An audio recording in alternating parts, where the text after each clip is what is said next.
নমস্কার বন্ধুরা, বনশ্রীর kitchen and blogs থেকে সবাইকে স্বাগত জানাই। আজ করে দেখাবো একটা নাস্তা রেসিপি।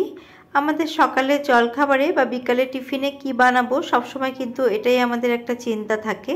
তো সেই চিন্তা দূর করার জন্য আজকের এই রেসিপিটা কিন্তু একদম পারফেক্ট।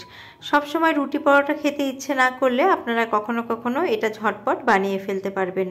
ভিডিওটি পুরো দেখার অনুরোধ রইল। আসুন দেখে নেওয়া যাক আমার আজকের রেসিপি। এখানে মিক্সার গ্রাইন্ডারের বড় জার নিয়ে নিয়েছি আর 1 কাপ নিয়ে নিয়েছি সুজি। আপনারা কাপ বা বাটি যে কোনো কিছুই মেপে এটা নিতে পারেন। 1 কাপ সুজি নিয়ে নিয়েছি। এটা মোটা দানার সুজি, মোটা বা পাতলা কোনো ব্যাপার না, যে কোনো সুজি দিয়েই কিন্তু হবে। এবার ওই কাপেরই মেপে আমি 1 কাপ এর মধ্যে জল দিয়ে দেব। নর্মাল টেম্পারেচারে থাকা জল দিয়ে দিচ্ছি। আর এর সাথে দিয়ে দিচ্ছি আমি 2 টেবিল চামচ টক দই। টক দই দিলে রেসিপিটার টেস্টটা কিন্তু খুবই ভালো হবে। আর দিয়ে দিচ্ছি একই সাথে 1 চামচ ভরে চিনি। আর দিয়ে দিচ্ছি স্বাদ অনুসারে লবণ। এখানে আমি হাফ চামচের থেকে একটু কম লবণ দিয়ে দিচ্ছি। নুন এবং চিনিটা আপনারা টেস্ট অনুযায়ী দিতে পারেন। এবার এর একটা মিহি পেস্ট তৈরি করে নেব। একটা পেস্ট তৈরি করে নিয়েছি, দেখুন এই রকম হয়েছে। একটা আমি বোলের মধ্যে এটাকে ট্রান্সফার করে নিচ্ছি। চিনি দেওয়ার কারণে রেসিপিটা কিন্তু খুবই টেস্টি হবে।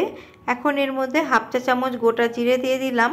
দিয়ে দিচ্ছি 2 চা চামচ সাদা তেল। আপনারা এই জায়গায় সাদা তেলের জায়গায় ঘিও ব্যবহার করতে পারেন। আর এর মধ্যে আমি দিয়ে দিচ্ছি 1/4 চা চামচ খাওয়ার সোডা। সোডার বদলে আপনারা হাফ চা চামচ ইনোরও ব্যবহার করতে পারেন। দেখুন সোডা কিন্তু আমি 1/4 চা চামচই দিয়েছি। এবার সমস্ত কিছু আমি খুব ভালো করে মিক্স করে নেব।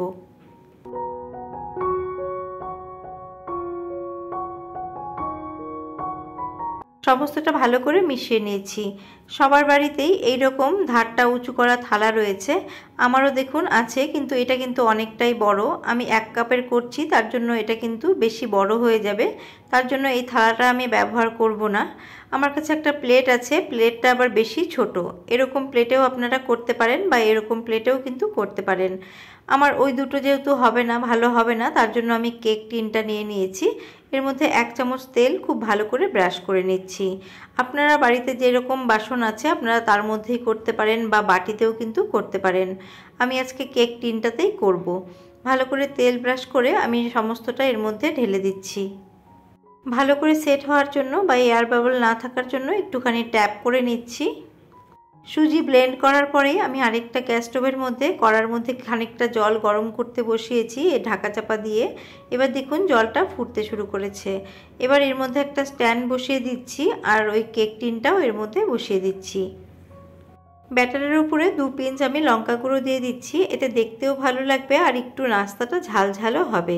লঙ্কা গুঁড়োটা অপশনাল, আপনারা না চাইলে নাও দিতে পারেন, তবে দিলে কিন্তু ভালো লাগে।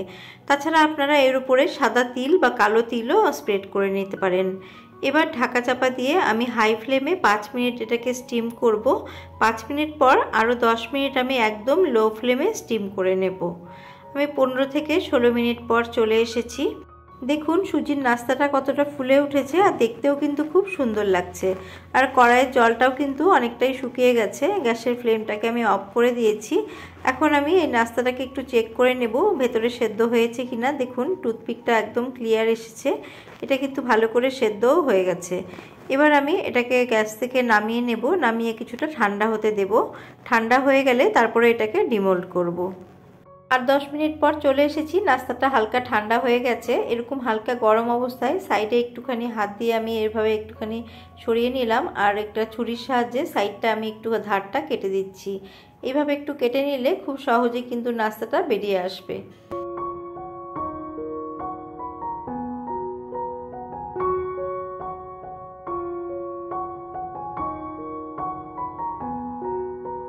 ধারটা ভালো করে ছাড়িয়ে নিয়েছি। এবার এই থালার মধ্যে ডিমোল্ড করে নেব। ভালো করে তেল ব্রাশ করলে অনায়াসে কিন্তু এটা ছেড়ে আসবে। আর দেখুন কতটা সফট হয়েছে আর কতটা ফুলেছে। নাস্তাটা বানানো এতটাই সহজ যে কেউ কিন্তু বানাতে পারবে। এটা কিন্তু কোনো রকম ফেল হওয়ার কোনোই সম্ভাবনা নেই। আপনারা যেভাবেই হোক এইভাবে যদি আমার রেসিপি ফলো করে বানান তাহলে কিন্তু একদম পারফেক্ট হবে। এবার একটা ছুরির সাহায্যে নাস্তাটাকে আমি কেটে নিচ্ছি। আমি 4 ফালা করে নেব। আপনারা আপনাদের পছন্দ মতো এটাকে শেপ দিয়ে নিতে পারেন। এই পর্যায়ে নাস্তাটা খাওয়া যাবে। নাস্তাটাকে আরেকটু টেস্টি বানানোর জন্য গ্যাসের মধ্যে তাওয়া বসিয়ে তার মধ্যে 2 টেবিল চামচ রিফাইন্ড অয়েল ভালো করে গরম করে নিয়েছি, আর তেলটাকে আমি তাওয়ার মধ্যে ভালো করে স্প্রেড করে নিচ্ছি। এবার কেটে নেওয়া সুজির নাস্তাগুলোকে তাওয়ার মধ্যে আমি দিয়ে ভালো করে সেঁকে নেব। এইভাবে সেঁকে নিলে কিন্তু নাস্তাটা খুবই কুরকুরে হবে আর খেতেও ভালো লাগবে। আপনারা যদি কম তেল পছন্দ করেন তাহলে একদম কম তেল দিয়ে এটাকে সেঁকে নেবেন, আর যদি একটু বেশি তেলে কোনো অসুবিধে না থাকে তাহলে একটু বেশি করে তেল দিলেও কিন্তু আরও বেশি ভালো লাগবে।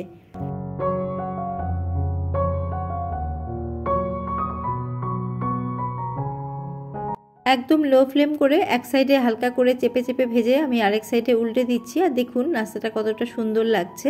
এই সাইডেও আমি একইভাবে ভেজে নেব।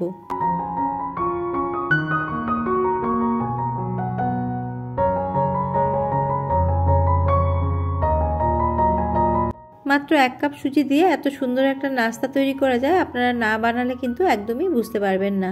দেখুন আমি দুদিকে ভালো করে সেঁকে নিয়েছি একটু সময় ধরে, আর দেখুন বাইরেটা কিন্তু কুরকুরে হয়েছে। এবার আমি নাস্তাগুলোকে সার্ভ করে দিচ্ছি। আপনাদের রেসিপিটি কেমন লাগলো আপনারা জানাতে ভুলবেন না, আর একদিন অবশ্যই এইভাবে নাস্তাটা বানিয়ে ফেলবেন। আমি সসের সাথে এটাকে সার্ভ করলাম, আপনারা টক দই বা যে কোনো চাটনির সাথে কিন্তু খেতে পারেন। আর দেখুন নাস্তাটা বাইরেটা কুরকুরে হয়েছে আর ভেতরটা কতটা জালিদার, আর খেতেও কিন্তু অসাধারণ হয়েছে। রেসিপিটি আপনাদের কেমন লাগলো জানাতে ভুলবেন না। ভালো লেগে থাকলে লাইক করবেন, কমেন্ট করবেন, ফ্রেন্ডস অ্যান্ড ফ্যামিলির সাথে শেয়ার করবেন। নতুন কোনো বন্ধুর আমার ভিডিওটি ভালো লেগে থাকলে আমার চ্যানেলটিকে সাবস্ক্রাইব করার অনুরোধ রইল, আর পাশে থাকা বেল বাটনটিকে অল করে দেবেন যাতে আমার নিত্য নতুন ভিডিওর আপডেট সবচেয়ে আগে আপনারা পেয়ে যান। আবারও হাজির হব অন্য কোনো রেসিপি বা ব্লগ নিয়ে। নমস্কার।